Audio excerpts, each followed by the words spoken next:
Great to be with you for Six Tackles with Gus heading into the final round of the season proper for 2024. We're brought to you thanks to Tab. We're on. Gamble responsibly.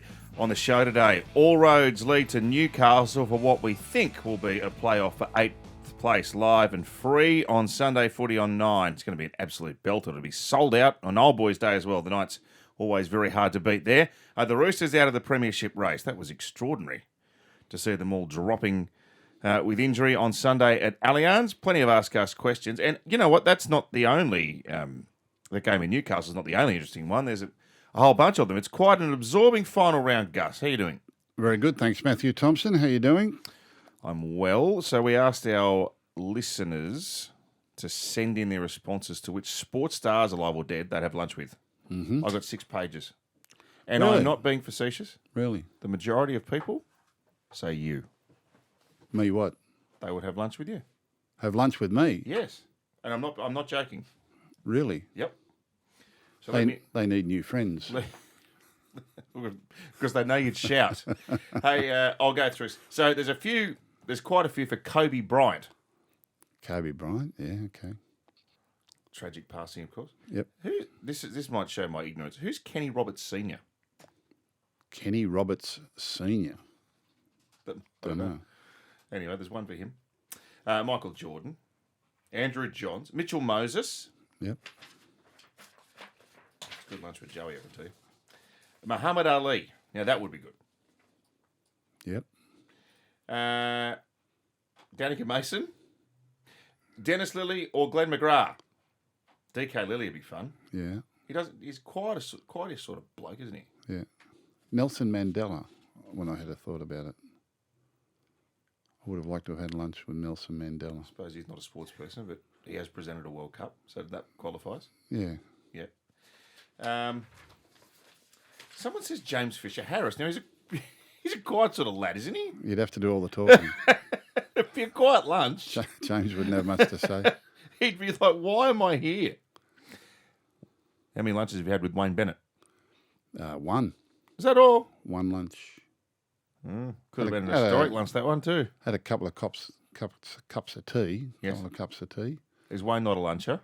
No, he was all right. I actually went down to Wollongong when he was playing with St George. They were heading off to their grand final. And I interviewed him for Channel 9 in the prelude to the semi-finals that year. As I say with Wayne, I mean, Wayne and I get on good, but we don't see each other. I mean, he lives in Queensland and I live down here, and we've never really socialised at all. But there was an opportunity to go to lunch after we interviewed him, and he was really good company. He's very, very different to what people see in the media. Yeah. Extremely different. Couple for Warney. Oh, gee, it'd be nice if we could have lunch with Warney, eh? Rabbits? Ray Warren? Yeah. Yes. Jonathan Thurston? Yes. Good fun, JT. He loves Magic Round. Loves Magic Round. Does he? He really gets involved. And here's a random one. Cooney Brett says Mitchell Orbison. Mitch Orbison. You've got to be a Rooster fan for Mitch Orbison. So there you are. I don't think Mitch Orbison would have a lot to say either, just quietly. Well, I'm sure he's a lovely bloke, Mitch. It depends what you want out of your lunch, I suppose. Kenny Roberts Sr., I think, is a motorcycle rider, by the way. Okay. So there you are. Interesting. Well, I think it is. Oh, someone says Prince, but Prince isn't a sports person. But a wonderful musician. So much to talk about. I'm still in a little bit of shock about Sunday, I must say. Previous Sunday? Yeah. The Allianz. Rooster game? Yeah. Incredible game.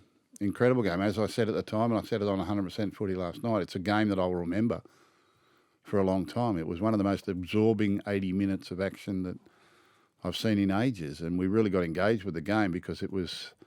the games took on so much drama with the injuries, but the way that the Raiders played, and here was this team, the Roosters, with this glamour roster and all these great players, and people thinking, well, you know, the surge towards the finals is coming and this is the team that could win the premiership. And Raiders said, well, not on our watch. They just came to Sydney and absolutely bashed them.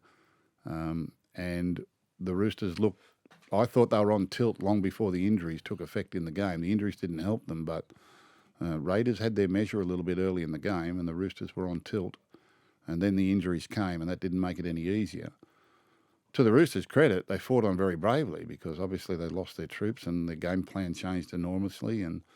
But they've still got very good players and very senior players that should have been able to work it out. The problem was that the Raiders just weren't going to be denied. It was a phenomenal performance by them, and they must be ruining the fact that the season's over for them, or virtually over, because they're actually playing their best football right now. Big wins over the Panthers and now the Roosters. It's pretty good form leading into September. So they were in the top 8. I'm fairly sure it was 13 of the first 15 weeks, Canberra. I'm conscious they'll, in all likelihood, miss the finals. But I think it's been a tremendous coaching performance from Stewart this year. Yeah, well, I remember at the start of the year, people were predicting they might run last. I said, that won't happen. I said, their roster's too good for that. But they have been good for large portions of the season. It's not a superstar roster, though. No, I know the Bulldogs players said that it was certainly one of the harder games they've played this year, that game at Belmore that went right down to the wire. And they said physically it was easily one of the harder games they've had this year from that sense. But they're just going to fall one win short. And I guess there are plenty of games I look back on during the year where they could have made up that leeway and got themselves right. He's a player, that Joseph Tapine, isn't he? Yeah, they've got some good. They've got some good players in that side, and they've had to mix around a little bit with fullbacks and halves. And Fogarty spent some time out of the game, and he didn't play again on the weekend. But they're actually doing really well in their development grades. I think their reserve grade and their under-21s, their Jersey Flegg team, both won minor premierships leading into their final series. Right. So they've done particularly well there. Just how many future first graders they've got coming through remains to be seen, but they've certainly done some work on it down there, and the team is going good. It's probably going as good as any of the top teams right at the moment. And, wins over Panthers and Roosters, that doesn't come easily for any side, and the Raiders have done that particularly well. Dear, oh, dear, oh. I think I found some good ones this week. Right. I put a lot of thought into these. Have you? Yeah. Okay. Tyran Wishart's an Origin player in waiting. No. An Origin player in waiting. I don't think he's Origin player at the moment. What position would you play him? Off the bench as a number 14? Yeah, well, I guess that's look. He's a terrific talent, terrific kid, doing really well in that Melbourne system, and wherever they play him, he does a wonderful job. I don't think I'd be putting an Origin tag on him just at the moment, but certainly later in the career, there's nothing to say that he can't graduate to that level. You see a Connor Watson this year that was brought in off the bench, and he was overcoming a bad injury. But Connor Watson has never been touted as a future Origin player earlier in his career. I guess those sort of roles come. New South Wales has been searching for that sort of player for a long time. Someone who could play in the halves or play dummy half or fill in different roles. And Tyran Wishart, he's a tough kid. He's a good ball runner. He's versatile. I don't know that he's got a great kicking game, and I don't know that. Look, people say his best position is dummy half. I don't necessarily agree with that. Where do you think? Well, probably somewhere in a running position, 7 or 6, but he'd have to play alongside what I'd call a playmaking type player who would dominate the play and dominate the kicking. The thing for Tyran Wishart is it looks like you could put him anywhere and trust him for a period of time, but what's his specialised position going to be? 14. Well, yes, and then when do you get him into the game, and do you put him into the game tactically, strategically, or just because of an injury to one of your other playmakers? I suppose I asked that question because, as you correctly say, Watson was the bolter, which you did exclusively predict on this podcast, by the way. But clearly there's a desire to have a genuine utility on the bench. Yeah, they're very handy in today's world, particularly with HIAs and that sort of thing. And you're looking for that player also that strategically can come on and do a bit of a game-breaking role for you and can, Queensland have used Harry Grant in that role. They've started with Ben Hunt, and Harry Grant comes off the bench and does his stuff from dummy half. But, Tyran Wishart, he's a good kid. I actually knew him when he was very, very younger because my son played with him in representative Oztag teams. Oh, right. Yeah, so I'd sort of... Did you see this in him? Yeah, he was a good ball runner. Yeah. He was only little. Yeah. He's got very strong. He was only little, but he was always tenacious. I coached his father at Origin. I know. He's a really good kid, but to be putting an Origin tag on him at the moment, I think is a little premature. Okay. but he's playing with the team that develops a lot of Origin class players. Good question. You like that one? That's good. Thank you. Now, my next one. Bear in mind these Pacific Championships. Well, a lot of the Origin players have allegiance to the Pacific Island nations. Yep. So you can't just go through the Origin teams and go, he's in the Australian side, blah, blah, blah. Then there's injuries. Then there's other players unavailable for various reasons. So my question to you, Gus, is that Lachlan Galvin could be a Kangaroos bolter. No. No, not at this stage of his career. In the old days where kangaroo tours used to go to England and they'd go away for 2 or 3 months, and they used to play against a lot of the club sides over there, and there was sort of like an A team and a B team. They used to take away young players. And a Lachlan Galvin could easily go away on those without wanting to play in any test matches, but play against St Helens and Wigan and the top clubs over there, maybe play in a French game across the... So tours like that where they were playing a number of games plus test matches, you'd take them along for the experience because he's obviously going to be a representative player of the future. But right at the moment, no, I wouldn't be thrusting him into test match football. I think he's done quite enough for 1 year at this age, and he's probably looking forward to this game on the weekend against the Parramatta Eels to get his side out of the wooden spoon position. But then he needs a nice break, and then he needs to come back and have a full off-season, and he's still a number of years away from his peak and from as good as he's going to be. Will he be a test player down the track? Absolutely he will be. Absolutely he'll be a test player down the track. But right at the moment, I don't think it'd be fair to throw him into the Kangaroos test matches for this Pacific series. Okay. I was kind of thinking that, hang around the squad. If you get an opportunity, you may not even need to play, like just an experience thing. But you're right. There's no midweek games. It's only a shortened, I think it's a 4-week series, and they're all serious games. The Broncos have been the disappointment of 2024. Well, I think they'll be the most disappointed clubs. Forget about saying who's been the most disappointing club in the league. They'll be the most disappointed of any club in this league, having been to the grand final last year with the talent on their roster and to have it end the way it did this season. And it got progressively worse as the year went on.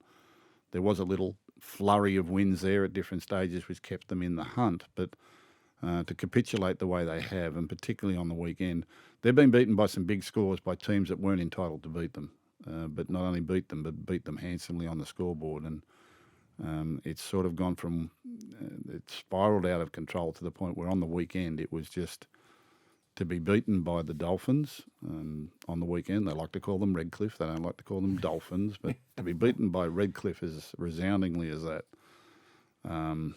yes, I'm quite sure there'll be major disappointment in that club. It's always been the marquee club of our league, the biggest club, the biggest membership, the most profitable, the most successful. But I don't think that's going to sit well with them missing out on the 8. Not only just missing out on the 8, but the way it capitulated over the last couple of months. They'll be extremely disappointed. Yes, I actually listened to the podcast of 100% Footy this morning. You made the comment you don't know how they'll get over that result. I don't know whether it was a throwaway line. What were you thinking when you said that? How are they not going to get over that result? Past that result? Yeah, I don't know. I think that there'll be a major inquiry internally about that. And Neil Breen brought up on 100% Footy last night. All of a sudden now there's this bit of finger pointing and blame game, and we need to support this bloke or not support that bloke. And from people of influence around the club. My question was, well, it needs to be leadership to pull all that together and make sure that the conversations are kept in house and that they're on the right track to where recovery should be. But I don't know how you ignore what's happened in recent times. I really don't. From what I understand, their 2 assistant coaches have signed to go overseas. They're going over to the UK. It looks as though there's going to be a major reshuffle there. There was rumours that Trent Barrett's going there I think he may have signed as the attack coach. There's obviously an element in and around the Broncos that's very protective of Kevin Walters and his role within the club. But there'll be just as many people saying that they probably need a change. Now, that's for the people internally to do that. That's for the leadership of the club to determine that. And then they'll be pointing the fingers at, recruitment and development and the roster and everything else that goes on around it. You don't perform like that unless there's something wrong. There has to be something wrong.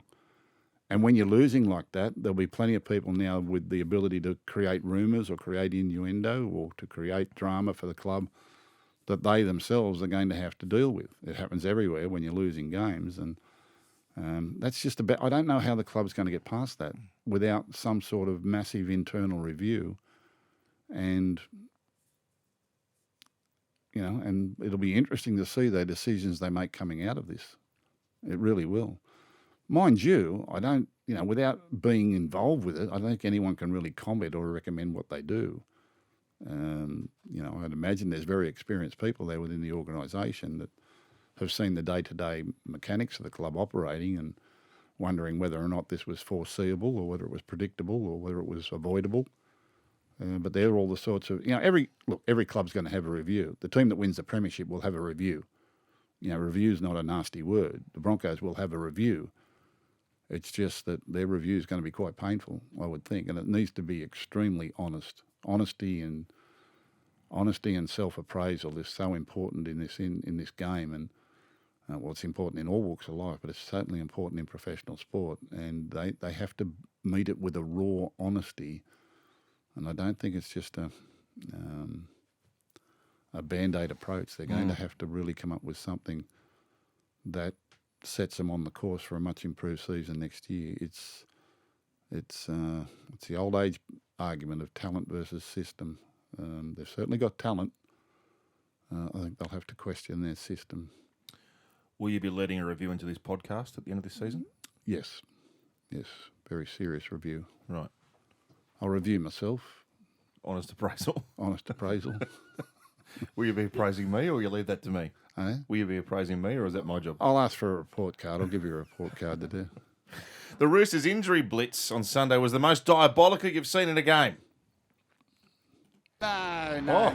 It was a bad one. It certainly was a bad one. I've seen, I've seen some horrific days, but It's like your old mates, the footy gods, had cursed them on Sunday. Yeah. Well, particularly to happen at this stage of the season to such key players. I mean, your hooker and your halfback. That can be devastating. Having said that, we've talked about their roster. Their roster is deep in talent. They've got replacements, and they've got so many talented players in other positions. And maybe on the weekend they didn't quite recover because it happened on the day, and they hadn't trained for that drama to come forward. And they did play a side that was really up for the occasion and defended really well. But depending on how they pick their team this week and how they approach the South Sydney game, Paul Gallen and I had a different opinion on this, and I guess I'm coming at it from more the coach's perspective in that, I would play my semi-final team this week to get a run under the belt in those combinations. Would you like some breaking news? So have they rested players, have they? You're right again. Am I? Gal's wrong. Is he? So, Sandon Smith's halfback. Yep. Now, Daniel Tupou's out too. Right. So, Junior Ponga's on the wing. Swaley comes into the centres for Jennings. Yep. Watson's hooker. Yep. Nafahu White's lock, because they've lost Radley too. Yep. The bench, look, Zach Docker-Clay, Siwa Wong, De La Salva'a, Yep. and Terrell May. That's good. Yeah, That's their team. Yeah, that's kind of like where I thought it would go. I'm just seeing if it's been put up online here. Yeah, Okay, so yeah. Tedesco, Soliti, Joseph Manu, Dominic Young, Luke Keary, Sandon Smith. Nothing wrong with that. Spencer Leniu, Connor Watson, Lindsay Collins, Angus Crichton, Silatelli Tupanua, Nafahu White. Nothing wrong with that. Zach Docker-Clay, good 14, Siwa Wong, De La Salle. Yep. He's the De La Salva'a on debut. Yeah, he's a good player. Big boy too. Oh, we called Big, him in the strong. under-19s. Big, strong He played boy. under-19s Origin, yeah. Big, strong boy. And even looking at their bench now, they've got some kids there. Blake Steep is a player of the future. Michael Jennings, obviously great experience, the new rugby player. You'll have to pronounce his name. Nwanganitawasi. That's it. I haven't practiced that enough. Jake Elliott's a really good young player. He's a really good player that could He play. might have been in the 19s Origin. Yeah, too, he could have played. He can play a part during the finals as well. There is nothing wrong with that team. Nothing wrong with that team. You can win with that team. No risk in the world. You can win with that team. So I think it's the right thing to do to take them out against South Sydney this week and practice the way it is. Luke Keary is obviously going to be the lead there. Sandon Smith gets the opportunity in the 7 jersey, which he's born to do. They had him in the squad to do that. They've been training him down that line. He's the one you pick. Connor Watson's very experienced. It's a good forward pack. They get a really good hit out against South Sydney this week, and it's no good fearing injury. You've got to walk towards your fears at this time of year. You've got to walk towards the challenge, and I think that backing away from it and naming a team of kids to go out this week while you sink off in the shadows and try and cobble together some team and some combination. And I think you've got to put it out there under the spotlight and put it under the pressure of playing games. Playing against South Sydney is better than any training session that they can manipulate at training or simulate at training. I know we train hard, but there is nothing like time in the middle. Pressure tested, don't you? Particularly for Sandon Smith. Yeah, and if the football gods are going to keep giving you injuries, well, that's just luck of the draw. You can't do that, but you can't back away from the challenge. And my coaching instinct would be, let's get our team in, let's get them right. This is a new team. Forget the blokes that are injured. They're not coming back. They can't help us. We can't control that. Move on. So I think the coach and the club has done 100% the right thing here and picked their team. Now, win, lose or draw against South Sydney, if they can get there and get a game under their belt against South Sydney and everyone comes through it unscathed, they're going to be far better prepared for the following week when they play their first semi-final. Remembering, too, that they get 2 bites of the cherry. So they've still got another 2 games to get it right before they run into sudden death. Now, if they happen to win their first semi, then they've got another fortnight to get ready for their next encounter. After round 1 of the finals, everyone's in sudden death, so it doesn't matter. 4 teams are in sudden death in the first weekend of the finals. Sudden death starts this weekend when the Dolphin plays the night. So I think they've done the right thing, and that is a very, very good team. Don't look at what's out, look at what's in, and I think the coach can get a performance out of those blokes. And whatever happens out of the South Sydney game, they're going to be far better prepared for their final the week later than if they ran away from it and feared getting hurt and feared getting injured and tried to do it on the training paddock. I don't believe you can do that at this time of year. So I'm all for it, and I think that's the right way to go. When's the big dog available? Gee, he'd be ruining that, wouldn't he? He'd be ruining that high. Yeah, well, I think they need to get to the preliminary final, don't they, before he's available. Incidentally, Jack Whiten's out, so that helps the Roosters' cause. So they're on 36 along with the Sharks. Should the Roosters surprisingly lose? Well, they won't lose that game. No, they won't. Think so. And look, it'll give them great confidence to play together. That's their team. That's their team. They've done 100% the right thing, in my opinion. All right, so Manly. These are the other interesting games. And we'll have a look at them in detail later. So, if Manly win, they leapfrog the loser of Cowboys Bulldogs and get a home final over at Brookie. Yeah, so they've got a big one there. Now, I'd imagine they'll have a couple of players missing because there were some injuries from their game on the weekend. Well, the teams are out. So The team's out. So Cooler's gone back to fullback. No Trebojevic.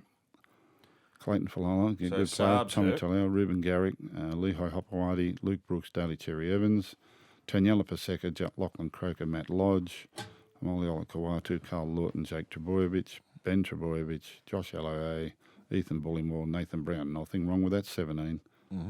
Nothing wrong with that 17 at all. The Sharks, I think they're going to welcome back. What have they done? They're going flat out. William Kennedy, Sione Katoa, Jesse Ramian, Kalen Iro, Ronaldo Mulatalo was back this week. Braden Trindle, Nick Hines, who I think will be better for the run last week. Turby Rudolph, Blake, Oregon Kafusi, Brinton Nakora, Teague Wilton, Cameron. No, they've gone flat out. Yep. They've gone flat out. So they're having a dress rehearsal as well. It'll be a good game. What about their extended bench? They've got Hamanguele and Talikon not even in the 17. Yeah, they're a good side, man. Sharks, yeah, they're a good side. Yeah, they're 2 good sides. Again, run towards a challenge. It's not the time of the year to be backing away from the fight. Be massive for Manly to get a home game at Brookie, as opposed to the prospect of going up. Well, as it stands at the moment, they'd be heading to Townsville. So that's very consequential as to what might happen this weekend. Yeah, well, they need to win. They need to win to get a home semi-final. If they win, they will get a home semi-final. The loser of the Bulldog Cowboy game will run 7th. Mm-hmm. And then, at the other end of the spectrum, Tigers Eels. Wow. It would. You know what? This I don't want to sound like I'm being facetious. this would be a win for the Tigers if they could beat them and not finish last. The way things have been going, they'd be over the moon. Well, yes, and it'd be devastating. Well, look, I don't think either side should really be cheering just because they win this game. I don't know that you're going to feel any better if you're not second last or last, but certainly it's a sellout crowd that matters to the fans. I reckon you're going to feel even better if you don't finish last. They want to inflict it on the opposition team, I can tell you. So Campbelltown. At Campbelltown, just looking through the teams again. And Parramatta led 44-12 last week. 44-12. If it goes another minute, they probably lose. I find that incredible, and They got the biggest stitch in history. They had a lead against the Broncos and got blown off the park. They had a big lead against the Panthers. Were home against the Panthers. What was the score there? 34-6 or something, or 34-12. It was ridiculous. You should just never lose from where they were. Well, you couldn't lose from where they were. Just ridiculous, but they managed to. This is pride and pride alone. This is just not getting that dreaded wooden spoon. It's not about winning the wooden spoon. I think they need to lose the wooden spoon is what this is about. You don't win a wooden spoon. The Tigers have won 2 in a row. You lose a wooden spoon. Yeah, they've come from nowhere. The Tigers are in form. They've come from nowhere. Parramatta versus the in-form West Tigers. Yeah. Gee, it's a good weekend. Some other news around. So the Cowboys have gone on a signing spree. Ruben Cotter there until the end of 2028. They've re-signed Jeremiah Nane, Hillam Lukey and Dearden's already there long term. So the nucleus of their team they've shored up. Gus, they've lost Finay Fuiaki. So they're going to lose Felt and Holmes. Yep. But they have some... I mean, that young Jackson Purdue looks like he's a star of the future. So they've locked down the rep stars and they're looking to build around them for next year. It's a very, very accomplished roster, isn't it? Oh, it is. Very It's a good side, and they've got a good development program going on up there as well. They've got a lot of good kids coming through, and they've probably had an embarrassment of riches in some positions with young fellas coming through the system, but also knowing that there is very much a shortage of experienced quality NRL talent actually on the market at the moment, and it's only going to get worse. When you think about we're about to announce an 18th team and then probably a 19th and a 20th. The competition in the marketplace is going to get quite fierce over the next 18 months. So I've sort of been predicting that once this weekend is over and we have 9 teams that haven't qualified for the finals, they'll start their reviews. They'll start looking at their rosters, which they would have been all the way along, and then they'll start either tapping players on the shoulder or looking for someone elsewhere that they might be able to bring into the camp. Clubs will be starting to sign from November, looking what they can sign for 2026. I think the player market will become pretty fierce. But when you sit down and analyse it, kind of your best course of action is to keep the ones you've got that are really going well and not get too creative with it, because unless you've got a development program and good kids coming through, it's very, very hard to go into the marketplace and get good value for money and get really good experienced players that can make a difference to your club. You just don't want to go out and spend your money willy-nilly, and sort of praying for someone to come in and change your fortunes. I think it's going to be a very interesting pre-Christmas period. And once November 1 ticks over, I think you're going to see a lot of action for 2026 and beyond to get in under the guard of whatever new franchises they name. Well, there is scuttlebutt today because Danny Weidler, who was missing from 100% footy, but is back at work today. What was he? He's been crook all week, Danny. Oh, has he? Been really sick. He had a virus and a middle ear infection. Oh, dear. Yeah. Well, look, he's a trooper because he was at Concord today. Yeah. Except the training wasn't on. It's on tomorrow. Okay. But he got a yarn because Jack Bird was there. Right. And he walked out grinning like a Cheshire cat. Yeah. So there's talk that Bird could be to the West Tigers, and they've announced Royce Hunt for 3 years today from next year. Early release from Sharkies. Now, I think Royce Hunt's he's good for them. Yeah. So both those players have sort of been offered around everywhere for a while now. They were both on contract for next year with their clubs, but with their respective clubs. So Sharks and Dragons were looking to free up some salary cap space and maybe bring some younger fellas through. I don't know what their intentions were, but the respective managers of those two players have been talking to clubs for a couple of months. And and probably now getting towards the finals have been able to secure deals for them, which is good. Jack's obviously a very experienced player. Royce Hunt's been an impact player off the bench there for the Sharks, who've got Adam Fanua-Blake coming in next year as well. So, Yes. and they've already got a very strong middle roster, rotation there. So it'll just be balancing money up, and I think Royce Hunt would probably get a lot more money elsewhere than what he's commanding at Cronulla at the moment. So There's still good footy left in Jack Bird, isn't there? yeah, well, I thought it was good the last couple of weeks when he's played at 5'8". Yeah. Jack's sort of getting to the back end of his career and has never really, probably we renowned him more as a centre when he played for the Sharks when they won a premiership, which was some time ago. And he started in the centres for the Dragons this year, if you remember. They moved Zach Lomax to the wing to accommodate Jack Bird in the centres. And, that was the start of that situation there. Then Jack got hurt again and he came back and played at 5'8" when Kyle Flanagan got suspended. But the Dragons, it was disappointing for them last weekend, and they've had some terrible results during the course of the year. I know they've sort of been in 8th position, and but their for and against was pretty poor, and the way they succumbed on the weekend was terrible. That you've got the team running last who've been struggling to beat anyone, and you're down 44-12 with 11 minutes to go, and It was bizarre. They dropped the ball. Ravalawa dropped the ball second tackle of the game, and they never recovered. He had a shocker. Yeah. They were just missing one-on-one tackles. But It was just bizarre to watch. But they've had games like that all year. They've had, they had games where they were beaten by 60. I think Roosters put 100 points on them in 2 games. They were they would win games and then the next week concede 40 or 50 points. Like, it was just ridiculous. When they lost by big margins. The ones that they were in, because they were experienced and big and strong, they could get over the top of sides and win games. And they had some really good periods in games, but they just couldn't back it up week to week or sustain it for 80 minutes. And there they were in 8th position 2 weeks out from the finals, having won less games than they'd won, and with a negative for and against of 120. We made the point on 100% footy last night. The difference in perception between a good year and a bad year. It's a good year if you make the 8. It's a bad year if you miss it. This seems to be the perception, but there's so little between those middle 7 or 8 teams in the competition. It's not funny. It just gets down to personnel and bounce of the ball and who's injured and who's not injured on the day. There's not much between. I think the top 4 sides, have proven themselves. The rest of them, there's not much between any of those, and then you sort of get down to the bottom ones that have been a bit disappointing. Your Eels and Tigers. Titans have been a disappointment for me this year as well. I thought they were much better than their results have shown, and they've been the same. But anyway, that's next year's problem for all those clubs that miss out. No doubt they'll do reviews and come back with a bigger and stronger, have a good off-season and get into it. The others are off to the finals. Few people raised eyebrows when Roosters signed Chad Townsend, but Harry Martin asks, now with Sam Walker out for pretty much all of next year, is Chad Townsend the starting halfback for next year?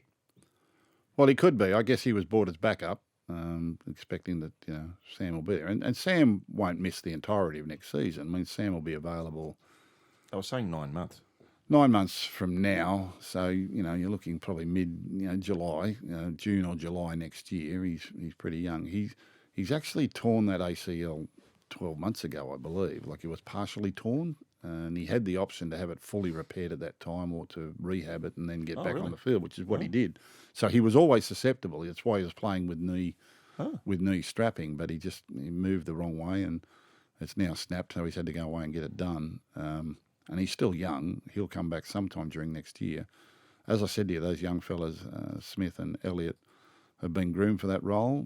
Chad Townsend's come in, and that's why he's come in. If the main man's down, he can do it. He's got plenty of experience. Keary's off to England, of course. Keary's off to England, of course. Whether or not they go into the market to get another one, I would highly doubt it. I think they've got them in their system. You think they've got the room under the cap? Well, they'll always make room under the cap. Always make room under the cap. Yeah, that's not their problem. I might sign Matt Burton. Harry wants to know if they might move Teddy into the halves. No. Michael, Gus, who do you think will be the next English player to come to the NRL? Ooh. You watch a fair bit of that? Yeah, I do. I take an interest in it. Well, we've got Tom Amone coming back. Oh, yes. The Bulldogs for next season.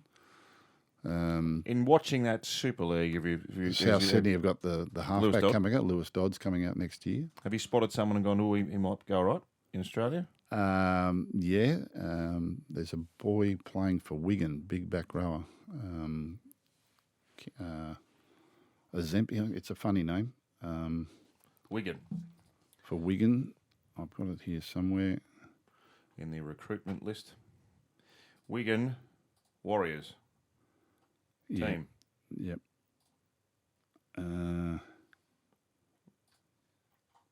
Junior December. Oh. Junior December. And I think he signed for a few years at Wigan, but I would like to be assured of winning lotto that at some stage of his career he will come out to Australia. Here he is. And I think he'd be very good. He looks like Kai Pearce-Paul. Yeah, similar sort of build, similar sort of frame.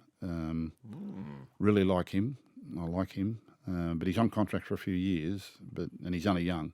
Yeah, right. But I think he's a player that could easily come to Australia. Very good question, Michael. You might have found a bit of gold there. Lee asks if the Roosters' injuries have thrown the door open for the lower teams to make a run, or does it just make it easier for the top two, Melbourne and Penrith?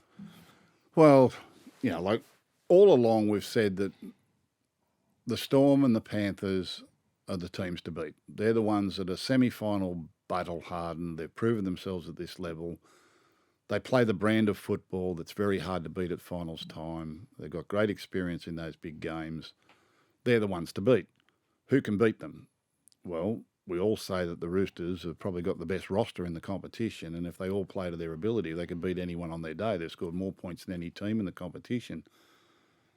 We saw again on the weekend, and despite the injuries, I think the Raiders had them on tilt a little bit. If the Roosters don't get it their way, they've struggled to accommodate that in other games. Now, I'm not saying they can't because they've got so many representative class players in their team, they should be able to.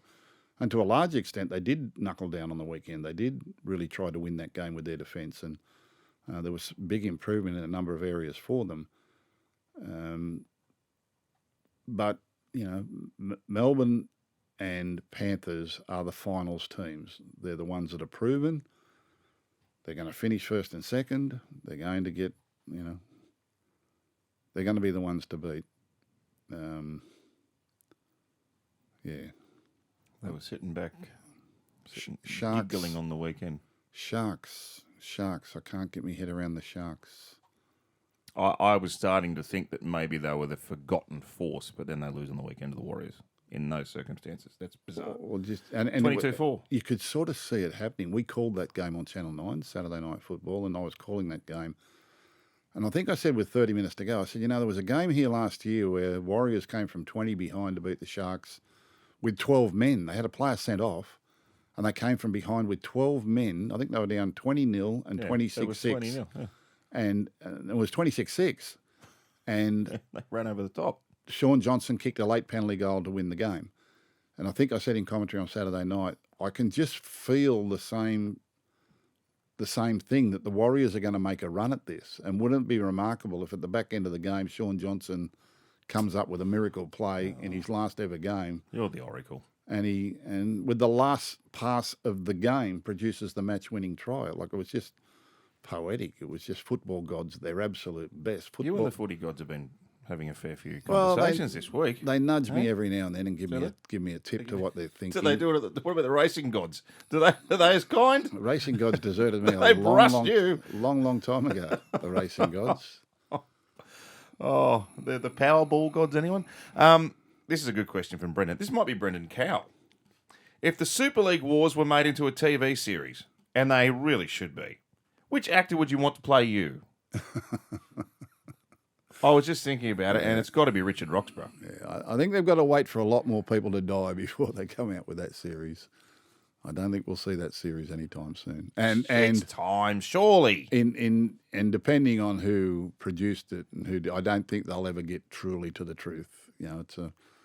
What do you mean by that? Well, in all the literature that's been written and reported about the Super League War since it happened, it's been written by people who had vested interests and agendas. Yeah. You never really get to the bottom of everything. It's kind of all the reporting on it has been done by those that could cover up what really happened and what happened behind the scenes. And They don't speak honestly about it. Everyone self-promotes and everyone promotes their own role or promotes the cause or promotes who was right and who was wrong. If there was ever an honest series on that, I think it would be quite revealing to the general public. Were you ever right about it? No. Why? Well, no. But I don't give people up. I never have. it's 30 years ago, though. It's a long time ago. It feels like yesterday sometimes. Would people be shocked? Yeah. What would they be shocked about? That's the story. That's the book. That's the movie. So are you saying that people think they know I the story? think no one knows the story. No one knows the real true facts of all of that, And like I say, it was a wonderful experience for someone like me to be caught in the middle of all that, but Wonderful? That's a strange word. it was a wonderful experience. I mean, when you think back on it now, to think that you're actually involved in all that was incredible. But I wouldn't speak out of school. No. I don't know. What's out of school about it, though? That's what you need to know. Yeah, I'm trying. The things happen that like, do you think back on things that happened during that period and still shake your head? Made friends of enemies and enemies of friends. Yeah. Yeah. The money's mind-boggling, wasn't it? Yeah, ruined people's lives. And it made others' lives. What do you mean, ruin people's lives? Ruined people's lives. A professional sense? Money's an evil thing, Matthew. Money, you think money... So you mean getting a lot of money ruined someone's life? Well, no, that's not. I'm not going to tell the story, and I'm not going to give them up. But I'm just saying, I know that it ruined people's lives. I think there were elements of that, and as I said, friends of enemies and enemies of friends. It ruined people's lives. No doubt about it. Didn't you give Billy Peden a new ute? There are some funny stories amongst it all. Yeah, it'll be a good movie. But anyway, the question was who'd play you? Who do you want to play you? It would have to be a 5-part series. Oh, and the rest. Yeah. You can say George Clooney if you want. Have to part series. No, I don't. No. I don't think so. The Dragons and the Eels produced 84 points at the weekend, in case you missed it. This is the trivia question. Yep. What's the most points in an NRL game, and who are the two teams? Wow. I know the two teams, and I vaguely think I know the score. The most points in an NRL game or a first grade game? NRL game, you're saying? Well, I think it's the same. I think the answer is an NRL game. Can't be the same because Bulldogs got beat 98-0 or something at one time, didn't they? Did they? Okay, well, an NRL game. Let's go with NRL. Yeah, but no, this game had more points than 98-0. Did it? Yes, it did. This game is it's an NRL game that has a record. Right. Yes. Must have been 70-30 or something, or other, 70-20 odd. Oh, it's on screen. There you go. Knights and Raiders, 70-32. Okay. Wow. When was that? 2006. That was Joey's last year. Oh, it's a long time ago. That's 18 years ago. You said not that long ago. Well, in the grand scheme of things, I can't it remember. wasn't back in the 40s. I can't remember where I put my car keys, let alone what's happened in 2006. Andrew Johns, 30 points, 2 tries, 11 goals. Wow. What about Canberra? Flick over, Jordan. There you go. See some of the names there. Simon 70-32. Jason Croker played. Is he still playing in 2006? My goodness. 70-32. Defence optional. It was like that game on the weekend. Like it was 44-40. But when you looked at time in possession, the ball was only in play for something like 48, 49 minutes. So there were 84 points scored in 49 minutes of actual play. So all the time off for goals and kicks and challenges and everything else that happens in the game, there was actually 49 minutes of action. And they produced 84 points. 28 points in the last 11 minutes. And at the end, they could not make a tackle, Parramatta. Weren't even trying to make a tackle. It was just, it was bizarre. They were just hoping St George dropped the ball. Yeah. Or one of the kicks went dead or went over the sideline. No one was game to make a tackle. It was bizarre. Absolutely bizarre. They made a break with in the last play of the game. They could have won it. No, they make a break? No, they caught the kickoff, and Ben Hunt went for a kick from inside his own 20. Went for a grubber kick and a Richard. And I don't think he should have grubber kicked. It might have been the try before, I'm thinking. They had to find Sloan somewhere. They just had to throw the ball to Sloan, and because Parramatta weren't tackling at all. And it was bizarre. It was absolutely bizarre. I've never seen anything like that. They took Gutho off with 10 to go? Yes. And then it just hit the wall. Give him a rest. Gutho, he might have used all his interchanges. I'd have got Gutho back out there. Gutho can go and ask for more money now. They wanted to get rid of him. Yeah. Look what happens when That's right. On the sideline, they had Gutho and Mitchell Moses standing there, sort of looking at what was happening and thinking, what can we say? What can we do? Nothing. And it was just bizarre. And, like, what got me was, like, Parramatta, all right, Parramatta can do this. They can come out and get on a good start and get on a bit of a roll, and then St George hit back, and you thought, all right, okay, they'll grind their way back into it, but they didn't. 26-6 at half time. Well, that's bad. That's bad. But it's 20 points, and in the modern game, well, that can happen. You can overcome that. And you really thought St George, with top 8 on the line, would come out and show something in the second half. Kick-off try, within 5 tackles. I know. It was just ridiculous. I know. How do you answer for that? Well, everyone's saying it's pressure. Everyone's been saying they took the gas with the finals on the line. No. But it happened to them a number of times during the year. They conceded a lot of points in games very, very quickly a number of times during the season. They didn't handle the situation in Wollongong all that well 2 weeks ago either. Like, they were in that game against the Sharks and they got blown off the park in the last half hour. That's happened to them a lot this year too. They've sort of been in it for a period of time and then got blown away late. But they're looking to move players and they're tapping players on the shoulder and trying to move them on, and they're trying to bring other players in. The problem is, what the Dragons do have, let me tell you what they do have. They've got some outstanding young kids coming through the system.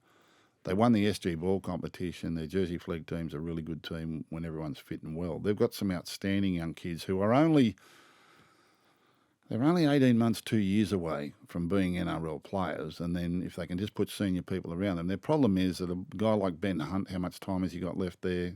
Jack Bird's now moving. Zach Lomax, who's been their best player all year, is now gone.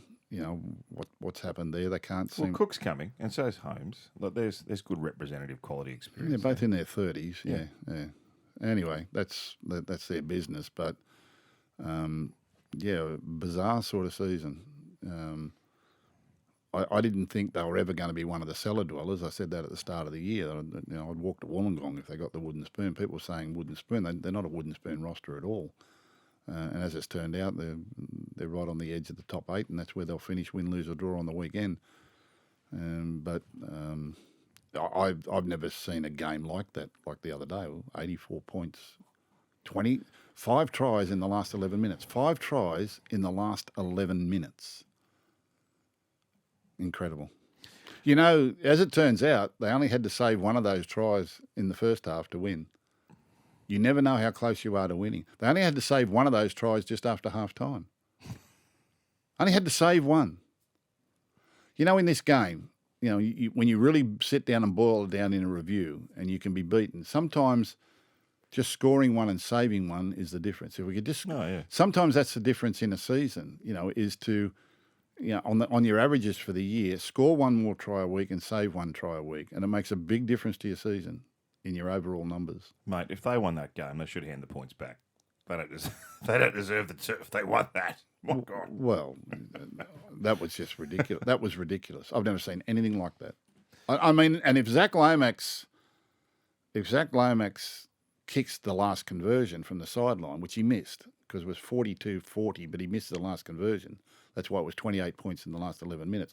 One of the sideline conversions he missed. They didn't go up in sixes for the whole lot of them. They scored 28 points, 5 tries. If he kicks that brings the 2-point field goal into play, if they could have got enough time to move into it. So I've never seen anything like that. I've seen comebacks and I've seen miracle finishes. I've never seen anything like that. No. It's time now for the Tab Eras debate. The time for sport is now. Thanks to Tab, chances are you're about to lose. For free and confidential support, visit gamblinghelponline.org.au. Phil Gould, people love talking about eras and comparing eras, not an easy thing to do. I want to throw a different one at you today, back in the halcyon days of rugby league and through the various eras when you were playing. Playmakers weren't just the halves or the hooker. There was the great old school ball-playing, playmaking forwards. I used to love watching them at their best. You've spoken with great affection about the great English forwards that came into the game after Beaton. John Cartwright, you coached Brian Fletcher. He was another one. Jason Smith. We don't see a lot of that old school offloading anymore. I suppose we see a little bit of ball playing with the linking between the lock and the halves in particular, but gee, I'd love to see a bit more of it. Yeah, well, it's different dynamic in the game these days. I mean, back row forwards in our days certainly didn't play left and right as they do today. I'm talking about your second row forwards. They didn't play left and right. They roamed all over the field, and you'll have the player that was purely just a ball runner, and the other one was what we call a ball player. He virtually looked like a half or 5'8". He'd be a skillful player. Could be playing in the front row, could be playing in the back row. Lock forwards really weren't that sort of player. Lock forward was more a running player. Then after a period of time, your lock forward became more like a 5'8". Probably Jimmy Dimmick was the one that comes to mind back in that era.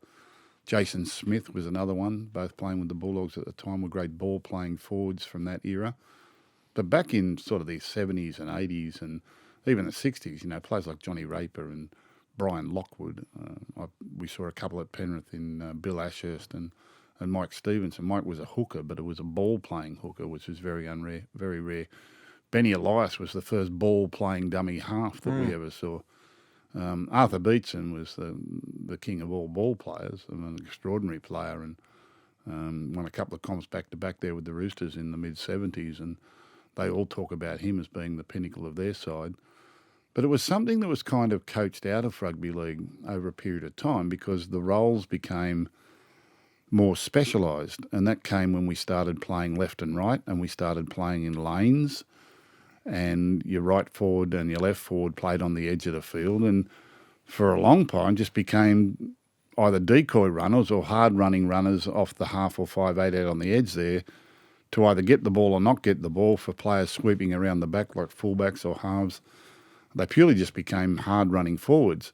Your lock forwards in more recent times, like your Jake Trebojeviches, your Isaiah Yoes, and those sort of players, young Radley when he first came in, started to take up almost a half-back role, getting the ball first and delivering the ball out to halves and 5'8" out the back as they looked for another pair of hands in the forward pack to create some diversion for the opposition. But the purely ball-playing forward these days, that's virtually it, your lock forward. There were some wonderful forwards. Gavin Miller was a ball-playing forward. There is one in the current game, Joseph Tarpanay. Great offloader. Well, he's an offloader. I don't call offloader ball-playing. Yeah. Plenty of players can offload. He throws some great passes. I don't call that as being a ball player. That's not a ball player. A ball player is a creator.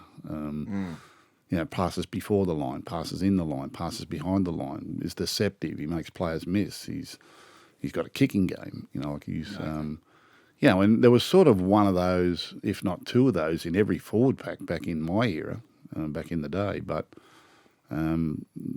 roles became far more specialised over the years, and what they got that back rower to do was a big, tall, strong, ball runner who, just charged onto the ball, charged into a hole, charged at the opposition half or 5'8", because now with left and right defences, you knew exactly where the small players in the opposition team would be defending, and they would just get these big blokes to charge at them on the edge of the field. I think the actual art of being a ball-playing forward is nothing like what it was years ago. We don't have those sort of players. If you were coaching in the modern game, would you encourage your forwards, the skillful forwards, to play in that manner? Oh, I don't know. I'd probably have to blend in with what all the coaches do today. I don't know. Where would you use a player like that? I love a player like that. Wade Graham is probably the last of the really crafty edge forwards that were actually a ball player, but he was a 5'8" as coming through. I think Jamin Salmon is a player that's got the potential to do that. There are players that could do it, but sides aren't coached like that anymore. That's not the role that they play. All the attacks are very, very similar across the field in what they do, and all back rowers play a very, very similar role. I don't really look at any current day players as what I would describe as a ball player.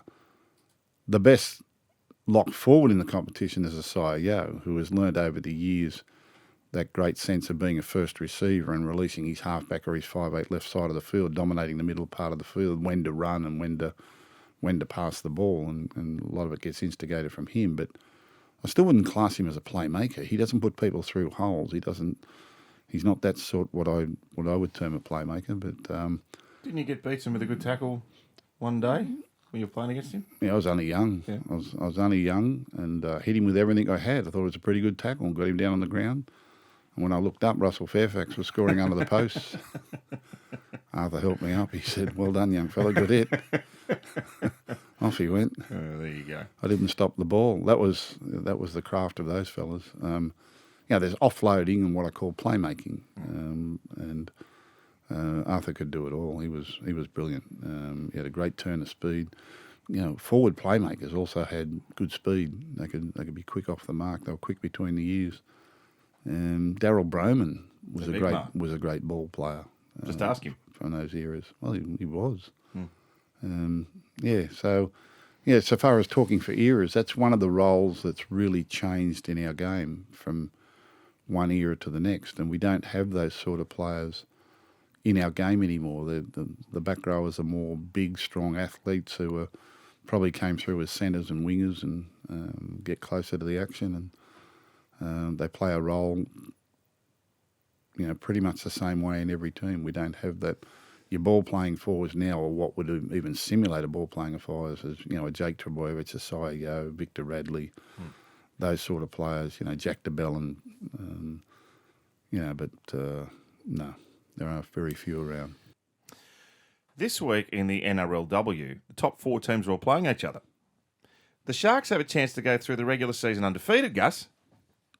Yeah, well, they got good opposition this week, or one of the better oppositions. I was pretty impressed with the Roosters the other night. We called that game at Alexander's after the main game, and they were very, very good over the Raiders. Big, strong side, the Roosters team. A lot of really good ball runners, and they've got some craft there as well, so they're going to be hard to beat. So Sharkies first, 6 wins from 6. Brisbane second, Newcastle third, Roosters still fourth. Titans 3 wins, along with Parramatta and the Cowboys. That's how things are positioned at the moment. You'll see every game of the NRLW here on 9. North Queensland West Tigers Saturday 11. Dragons Raiders, that game's at 12:45. Then Sunday noon, the big clash. That's down at the Shire. Cronulla Roosters. Then Parramatta versus the Titans. Titans really have to win. And, well, following the battle for 8th place in the men's, you can see Newcastle play the Broncos in the women's. It'd be a good game too. Absolutely. Let's have a look at the final round of the season proper. They said you'd never make it. Broncos versus the Storm, Suncorp Stadium. That's our Thursday night footy game. Let me flick through my little thing here. Team lists. All right, lists. let's have a look at what... No Reece Walsh. Well, I mean, there's no point in playing him, really. Broncos. No Payne Haas. Tristan Saylor, Corey Oates, Selwyn Cobbo, Dean Mariner, Jesse Arthurs, Josh Rogers at 6, Adam Reynolds, Corey Jensen, Billy Walters, Fletcher Baker, Jaden Hunt, Jordan Rickey, Patrick Carrigan. So Per Staggs, Haas, Willison all out of that team. Yep. Failongo fullback for Pappy. Yep. Hughes, Warbrick, Meaney all return. Coates is back as well. And then all the other, they pretty much got all the guns in. So and they're pretty much at full strength, with the exception of Pappy. Yeah, I don't think Craig Bellamy ever really likes resting his players. I guess sometimes his staff talk him into it. So they talked him into it last week, and he doesn't like losing. They're playing in Townsville. I'm sure that was a factor. Yeah, the travel I think might have been a factor for them. But they've got to go to Brisbane this week, and that would have been a factor too. They could have gone to Queensland for 2 weeks and done both games. How good would that have been? Which, they've done in the past. They did it during COVID. I mean, Melbourne can do it any other way, but I'm pretty sure that's why he was going to pick his best team for this one for a dress rehearsal, realising too that next week, if they were to win their first semi-final, then they get another fortnight break. So if they had 2 weeks off now with their top sides and had one game in 5 weeks, he's not going to leave himself open to that. So no doubt that's why he's picked his best available, or those that are fit and well anyway. he won't risk anyone who's got carrying any injury, but he's got them out there, and I can't see anything but a big win against the Broncos. I don't know how the Broncos bounce back. I don't know. I think they would love their season to end on last week. It's hard to get yourself up after all the drama there this week too. Geez, Munster's coming into form at the right time. Yeah, he was good the other night. And it was a good sign that he and Pappenhausen wanted to play in a game where they're going to rest everyone. And I kind of thought, sometimes clubs, if one or two put their hand up to play, the rest say, well, we're playing too. We'll all go through this together. But, whoever made the decisions down there rested a number of players. And I don't think Craig Bellamy enjoys losing anything. He didn't enjoy the game the other night, even though they were rank outsiders against the Cowboys. Oh, he did have a laugh during the game in the coach's box. Did you see that he was laughing and smiling? Was he? Like first time ever. Really? Yeah. All right. Couldn't believe it. I think he'll be laughing all the way to the bank this week. West Tigers Eels. Aiden Seas has been named to play despite a shoulder injury. Folletti to the centres, Tupou to the wing, Alamalo out. Kalmatuilangi comes back after withdrawing late last week, so Lane goes to prop, Ogden to the bench, Keir to the reserves, and Sean Russell replaces Jake Tungor. That one's 6 o'clock. Campbelltown Sports Ground, Friday night. Yes, well, what do you do here? What do you do here? Campbelltown. I'm going to tip Parramatta to win. I think there's been some elements of their form in recent times to be good, even though the Tigers have won a couple. I think Parramatta should win. They should win. Not to say they will, and with plenty of passion from the Campbelltown boys, and I don't know how Parramatta come up after last week either. Look, I don't know. There could be 100,000 points in this game. I think Parramatta should win. Okay. I think they should win. Well, only if the game's reduced to 70 minutes, you'd be certain. Well, yeah. Don't count your chickens. All right. Rabbitohs Roosters. Now, normally this is front page news, but given everything that's happened with the Roosters, this game's kind of I'm not going to say an inconvenience, but it's a chore on the way to the finals. Although, like you've said, they've got to get this new combination going. Walker to 5'8", Hawkins to halfback because Whiten's out, and we mentioned the Roosters team earlier. Yeah, now South Sydney last week, we called that game against the Panthers, and the Panthers weren't great, but I really feared for South Sydney just before and after half-time. I thought this could be anything if Panthers get really serious about it. And then South sort of dug in and really acquitted themselves pretty well in the back part of the game. So there was some resilience there, but there was also some poor defence in a lot of what they did, and their movement off the ball was a bit of a concern. And now, no Jack Whiten, I think, is a big blow for them. I think Rooster will put a number on them and charge into the finals with their new look team. This is Tom Burgess' last game for South, by the way. Yep. So too Damien Cook. And interesting little sidelight. Tallis Duncan, who's playing lock, is going to wear Ron Cooch number 8.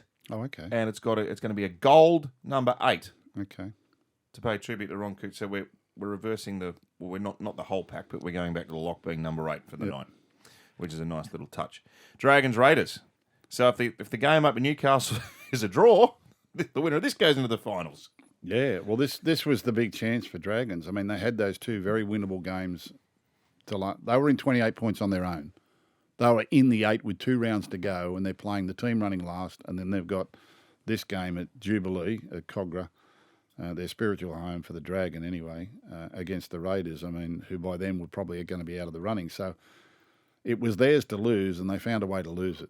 Now, I see that the Dragons here have come up heavily favoured in this, which I find extraordinary, albeit that the big back rower for the Raiders has now been suspended. Whitehead, which I found was a very, very harsh penalty for what I saw was an accident. But the youngster Lycan King Tongia is actually starting at 5'8" next to Ben Hunt. They've moved Bird to the centre. Oh, okay. Yeah. Oh, look, I think Raiders will beat them. I think Raiders are finishing the season off very strongly, and even without their I mean, they didn't have him for 20 minutes last week. They had 12 men for 20 minutes last week because he went off the field twice. I think they're just full of running, the Raiders. If they can lift themselves after that performance last week, and physically it was very exhausting for them, But I saw nothing in the Dragons that suggested that they're going to show any sort of defensive resilience against anyone right at the moment. It was terrible. Maybe they'll be... 44 points against the team running last. Does embarrassment play a factor on the backup? Maybe, but, we're hearing all sorts of noise coming out of there. Jack Bird's out looking for another club, and there are all sorts of rumours coming out of the place. I don't know. I'm going to say Raiders will be more committed to the task. Okay. 5:30 on Saturday, a blockbuster. Finals time come early. Is it possible the Bulldogs and Cowboys could play again in week one of the finals? No. No? Yes. Is it? No. Okay. No. You see that a little bit. Right, so Crichton's back, but obviously Bronson Cherry's out. But the big one's Drew Hutchison. Haven't seen him for a while. He comes in for Matt Burton, who's out because of the HIA, and not many changes for the Cowboys. Big crowd again?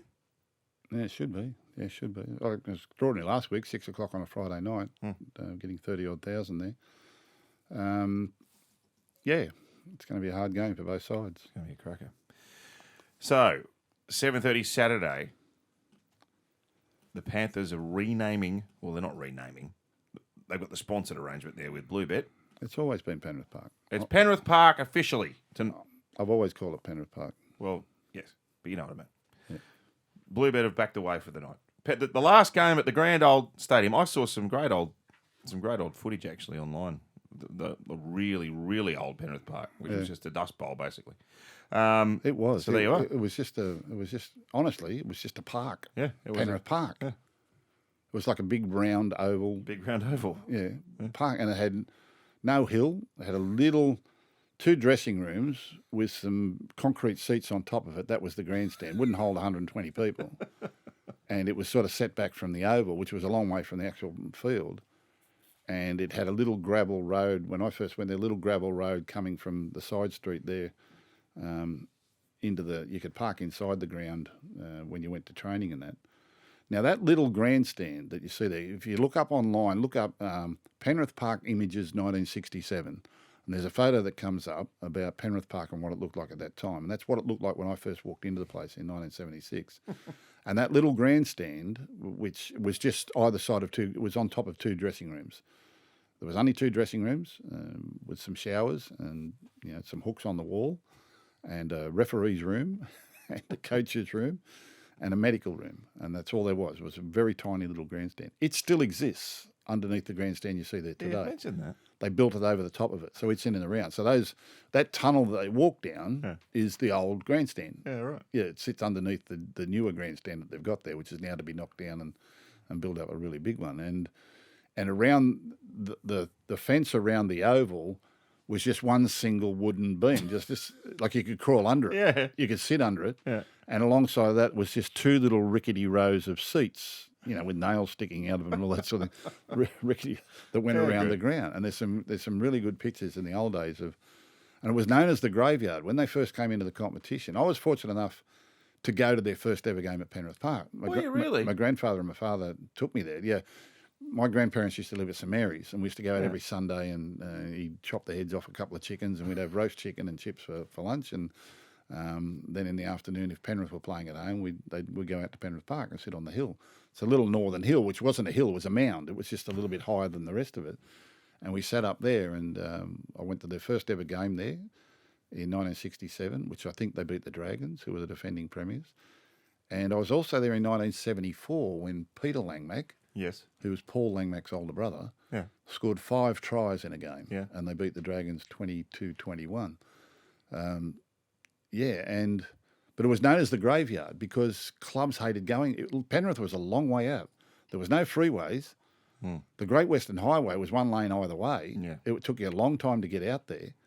And when you got out there, it was just this dust bowl of They'd turn up and go, is this it? Yeah, and we used to, like all the lower grades, your under 23s, your reserve grade, your first grade, or your third grade, second grade, first grade, all used to train on the ground all year round.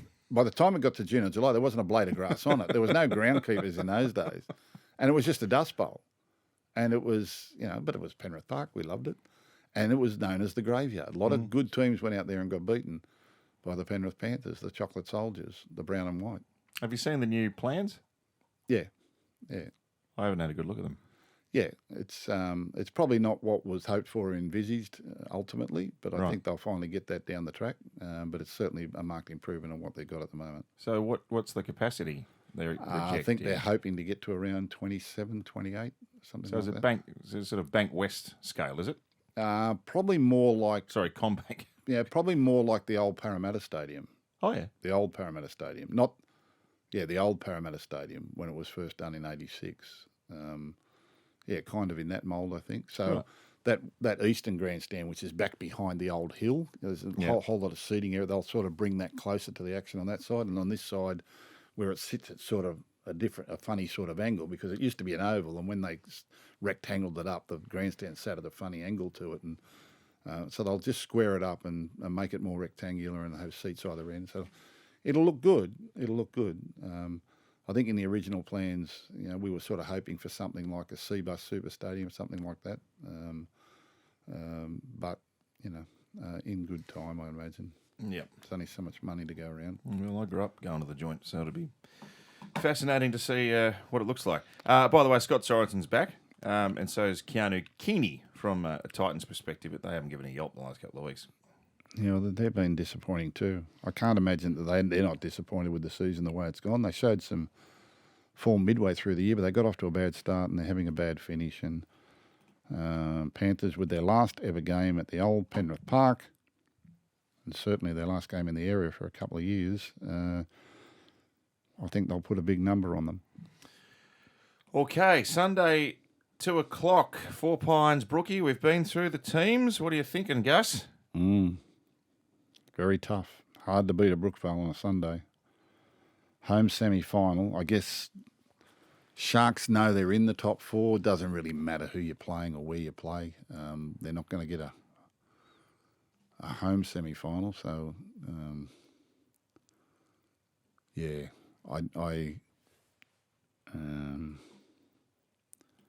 Manly were very good the other night. They got plenty of points in them. Just Tom missing worries me a little bit. I'm going to go Shark. Shark to win. Yes. And then the game of the millennium. 4 o'clock, Sunday footy. Do not miss it. If you're in Newcastle, I'm sure you'll be there. McDonald Jones Stadium, Knights versus Dolphins. So that reworked team that Wayne Bennett used last week, he has stuck with, which is no surprise. But Jesse Bromwich comes back, and so does Cody Nikorima on the bench. Yep. He's replaced Katoa Blanc, so Katoa goes out of the 18.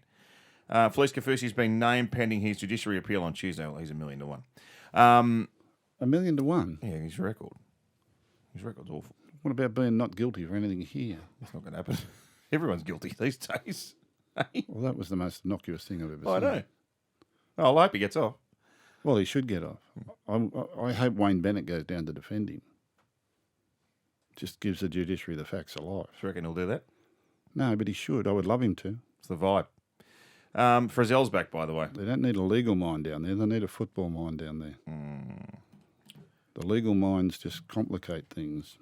I think Mr. Bennett should go down and defend that, as Mr. Bennett could. And I think he'd be doing the game a great favour if he did. He'd talk him around. Well, what about this one? He'd talk more common sense than some of the stuff I hear. So Bradman Best is it's a good.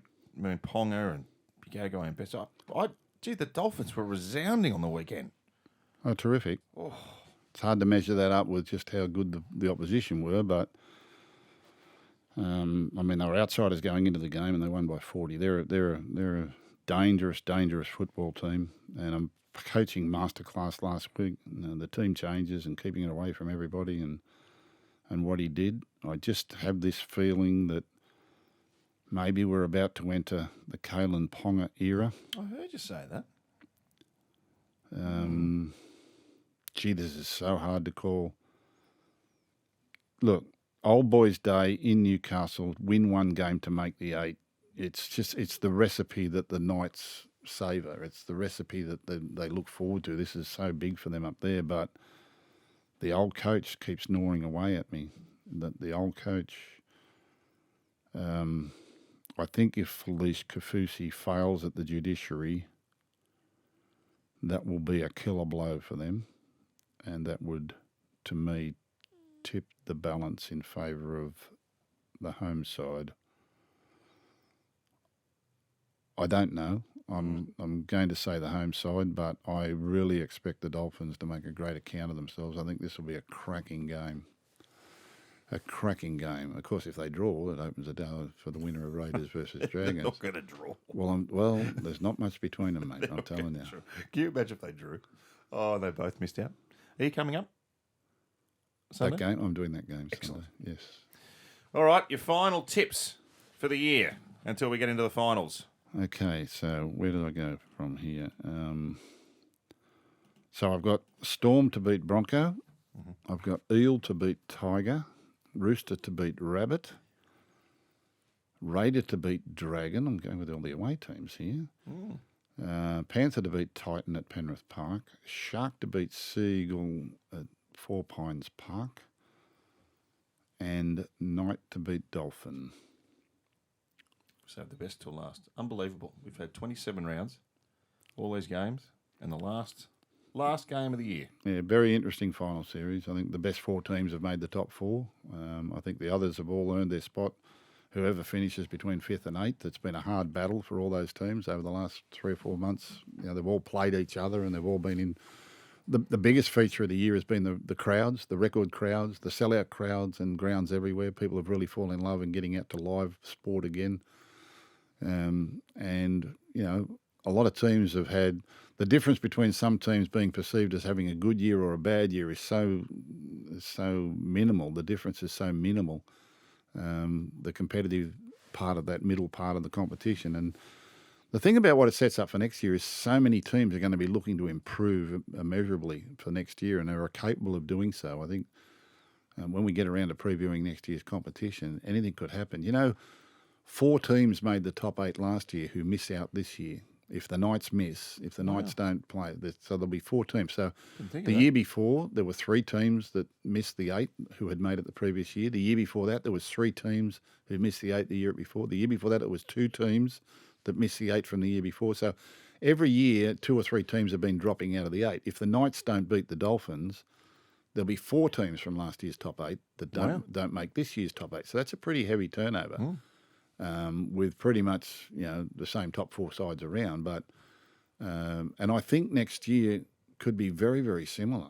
I think, when we start to get into previewing next year and when the we're not getting into preview next year yet. No, the player market, you know, I think will go into overdrive during the off season, both short and long term. I think there'll be a lot of changes of rosters for next year, and then, but certainly a lot of the clubs getting in early before the announcement of new franchises or when they can start recruiting players, because they won't want their players coming off contract with new franchises. You know, managers will try and delay it out as long as possible. There's a lot of work for club officials over the next couple of years to shore up your roster and maintain your roster. One other thing too before we wrap up. Do you know the 3 teams that have played Penrith in the last 3 grand finals have all missed the finals? Yeah. Is there something in that? Don't know. It's hard to make. You can ask your mates, the footy gods. Enjoy the footy over the weekend. It's going to be a great final round, and we're into the finals, and we'll be back next Wednesday. See you over the weekend, Gus. You win some, you lose more. For free and confidential support, call the number on the screen or visit the website. This year, NRL on 9 is your one-stop shop for all footy. That's right, Freddie.